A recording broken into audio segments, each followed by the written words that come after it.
I'll show you how you can save a CapCut video in your gallery on your iPhone and or Android.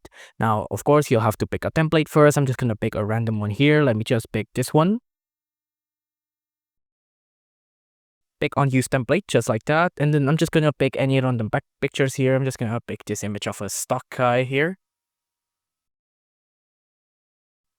Now, once you make sure that the things are right, the template is working correctly, all you have to do is to export it, right? Though the way we're going to save it to the gallery is that we're going to export it, which means we're going to render it, and then we're going to save that to the gallery, right? So of course, just click on export here, and then just click on export.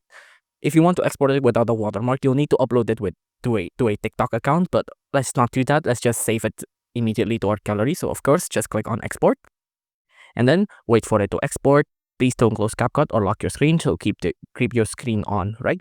Just wait for it to load, wait for it to load, wait for it to render. And that's it. Your project has been saved to the device and been added to projects.